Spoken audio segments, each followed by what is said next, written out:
fairly notable hiring announced yesterday.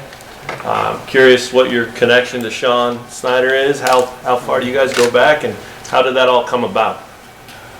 Really, as far as we go back, it's probably 3 weeks that we had any personal connection and interaction.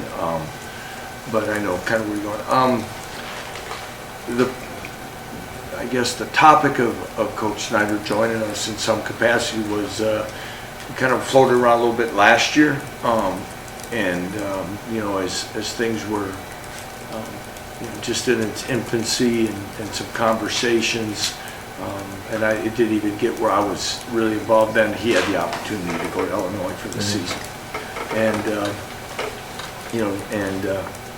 his relationship and past relationship with Brett Bielema and all that kind of it was an opportunity for him. And when we had a chance now to revisit and look at some situations, he came down a couple times, had some talks, and we were able to bring him on board here yesterday. What exactly will his role look like with you? I think there's going to be a lot of things he's going to help us with. Obviously, his experience with special teams will be first and foremost, and with specialists, and Ty Wo's still coordinating it. The guys are involved there. Aaron Miller, Zach Barton are our analysts there. He'd kind of be in an analyst type role with them. He's going to be doing some analyst type things with our defense as well, some things that we had talked about. And then of course I think you'll be with Rob Iannello and Michael Painter in some areas. Rob in our recruiting, obviously in some things in the state of Kansas that we want to continue to work to get better at. Coach Schneider was in operations for a while, so I'm sure there's things there that we can use his resources. He's been involved in renovation and facility improvements, so that was one in our second conversation that I said, I'm sure you've gone through some things that can be beneficial in that. So all those things holistically, our Kansas relations and things like that as a whole, I just think it was too good of opportunity not to explore this, and a chance for us as a program to get better, and knowing myself that there's things that I have to continue to work on to be a better head coach, and to take some of these experiences of what he has been a part of, his time at USC. There's a lot of things that obviously we play Illinois the next 2 seasons, so way too many positives not to explore this. Have you had any past connections or dealings with his father, Bill Snyder? No, I received a really nice note from him, as he's probably well known for, his a handwritten note, but short upon the arrival in the summer of the first year, I received a note. But very, I've met him, but that's really about it. But I'd go way back to my times as a graduate assistant at Wisconsin, about the same time that, Coach Alvarez was putting that program together. He many times, if it wasn't Lou Holtz or Hayden Fry, there was a Coach Bill Snyder reference a lot of times about different things. So, the name and what he did to build that program. Obviously, my time in Omaha and Lincoln, there's things that kind of connect that way too, that kind of been there. So I have great respect for what's been done there. You mentioned the high school relations part of it in terms of recruiting. Just how much do you expect Sean to be involved there, and how much do you feel like that will help? That's still to be determined. I think it's probably more philosophical right now in some things. We'll see. Only our 10 assistants and myself can go on the road, so there's rules and restrictions on some things, but there are things that our guys who are in these other roles can be a part of. He's been in this state a long time and knows a lot of people, and and also sat in a lot of recruiting meetings and things like that, and even the other places. You know, I've said before, Brett Bielema was, and I'll say it again this fall, you know, really reached out to me and helped me when I first got the Buffalo job. Knew him when I was in Wisconsin at Whitewater, and he was with, you know, running the Badger program. And there's things there that I think are probably also going to be things that kind of tap into. I always say that some of our newer guys, when they join us, I like to learn and hear how other things are done. Did anyone specific suggest Sean to you at all, or did you seek it out? Suggest as of him, I guess, in what way? Like being a part of this program? Well, you know, I don't know about being part of it, but roundabout ways, I guess there are people that, I think a year ago, Rob Ainella was the one that had mentioned it first to me in some capacity.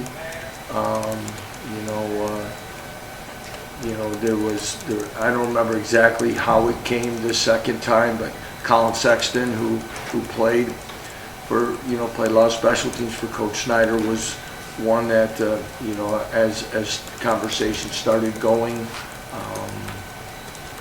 yeah, there was kind of multiple people there that kind of was where he was. I wasn't sure about, because he was kind of filling in for a coach at Illinois that was on leave, so it was a kind of a limited appointment, and where that was going, I just wasn't sure what was next for him, and as we were kind of working through things. So I know you guys have kind of gone after, you know, special teams hard in Treasure Grove this past offseason, and Sean obviously has a very impressive resume on that front. What do you think you can do to help develop that area of your team? yeah, well, you're restricted in that role, what you can do on the field, but it's input schematics, and like I said, Aaron Miller came to us a year ago from Rutgers, and he's been a great addition. Zach Barton was at Kent State, and, you know, probably through special teams completely flipped the game against us, that we played against them. It was probably, unfortunately, one of the tougher games I've ever probably had as a head coach, and big part of, you know, some philosophical things there, Taiwo. So, you know, the biggest thing is we're heading down, you know, in the changes we've made already. We want to make sure that we supplement that without, you know, changing 180 in a philosophical approach. That said, his time, his experience, his reputation, he's going to have, I think, valuable input. And that's one thing, I think, with the names I just said, what we do, how we do it. You've heard me talk about alignment and things that's going to be important. I think we have a great staff of guys with controlled egos that understand that it's for the betterment of the program. And I think when I talked to all those three names, I said, you know, and I approached that this could be a possibility, and they said, why wouldn't we? And that really says a lot about them. I think it's going to help us kind of, you know, we can, you know, it's more manpower a little bit too. You got a chance to put it out there a little bit. So I know he'll make, you know, contributions, and you know, we'll continue to, but here we are, 12 in, and he's joining us now. So, you know, to make a big changes with 6 days left of spring is you know, a little tough to do. Coach, where's the competition at place kicking? Charlie's the guy a lot of us knew from Blue Valley, he was in Nebraska last year, and he seems to be one of the guys kind of in the mix. How do you look at your group in that role? Very, very pleased where we're at with that right now. Today was pretty challenging with the wind and things like that. You know, Owen Piper Curtis is a guy who continues to, because he's the biggest, strongest of the bunch. But Seth has done a nice job, very consistent, and so has Charlie. It's really close. It's going to be a good battle in camp. Tabor Allen's still there, but you know, he's you know, I like when he focuses on kickoffs, but then it gets into you know, how many do you travel with on the road? So we've got to make sure that everything is, as well as the kickoff game is there's competition. Jacob Urchilla is rehabbing right now after surgery and hasn't and won't partake in anything this spring. But the four there is it's charted every day, it's looked at, and I like where we're trending. And no definitive answers right now, but as you said about Charlie, he's been very consistent, really like what he brings us. Bill Bush, who was special teams coordinator at Nebraska last year, when Charlie went in the portal, he reached out. We thought Charlie maybe had, we'd have a chance to get him back this way, but really thought that he had if Bill would have stayed on staff, that he had a future there. He thought in his mind, so he hasn't disappointed us in that area at all. Casey may be the most fun guy to watch at practice. He's had starring moments in the last couple of years, but he still approaches every moment in practice like a walk-on in the way he gets after it and the way he's constantly getting noticed. What's the benefit team-wide when you see a guy that has a resume now, but he looks like he's still the hungriest guy out there? Yeah, it kind of goes back to the foundational makeup of a young man and how he goes about it. I think says a lot about that he's not resting on any laurels, especially how we use him, but yet, we don't, he's probably still the old throwback, fullback type of guy, but in our system, he's more of a tight end, so he's kind of always having to prove himself. I think, having Andy Kolnicki as his position coach really helps because, obviously Andy's been able to vary our personnel groups, how we use guys, but I think Andy does a good job as anybody to make sure that guys are squared away, focused and humble as they go about it with that, and always working on something. But I think the thing about Jared, when if you ask the players on this team, he's a lot more than making one catch in his career, and he may not always look the part for certain things, but he's a really good athlete, and he makes a lot of plays, and he'll be a key part of the offense for sure. Lance, any takeaways from the scrimmage today or anything? Again, I think as our defense is mixing some personnel and packages together, you're starting to see a few things come together. Again, we're thin in defensive end right now. We're thin at running back. Which really kind of puts some different things in perspective. I like where I know we're going to be deeper than we were a year ago in the offensive line. The thing I like the most that Scott and Andy and I spent about an hour yesterday talking about mixing and matching some of these guys, and now starting to play some other spots. So talking to guys a little bit more about, okay, here's your primary spot, but here's your, this is your cross training spot. What do I mean by that? Okay, if Bryce Cable is going to play right tackle, left tackle may be a secondary spot. Okay, Michael Ford's going to probably play all three spots interior wise. MRJ's probably going to play the two guard spots. Kobe Baines may just play on the right side. He might be a right guard and a right tackle. Okay, Logan Brown might play both tackle spots. Okay, and Pooney might, Dominic might play on the left side, left guard, left tackle. Okay, so we're going to start working that. Spencer Lovell's really starting to find, I think, his comfort in our offense, and he continues to work hard and showing that he can help us. So as we're looking at all these spots, what that does is when we have anybody out for any reason, like Bryce Cable, who's been out the last couple days, is we can still have a chance to put what would be our 5 best linemen on the field. And that's always been a priority for us. I talk with Scott about it a lot in every August of where's our mixing and matching, that sometimes if you rated your offensive linemen 1 through 10, and if one of the guys get hurt, I don't know if it's right now the guy who's maybe in the 10th spot needs to be the guy that's really playing in the 6th spot. So we got to be able to do that. Our guys know that, and they embrace that part of competition. So I think that's one that I've seen. Being outside in the conditions, I thought has been good. Probably something I need to challenge our team more about. I thought we handled that well. Thought our receivers made a few plays today in that. LJ made a few nice plays. So that's probably in a quick snapshot without watching it. Coach, could I ask another sort of quick snapshot question? We heard a lot about how having a month of practice and then a bowl game would help building, sort of a tier system, a progression where one thing builds on the other. Are you seeing some of the results from that this spring in terms of the overall progress that you want to see? Definitely. I think, again, it starts for me with retention, okay? I watch from the time we break a huddle offensively, how many times there's that little pause, I'm, right or left, where am I going?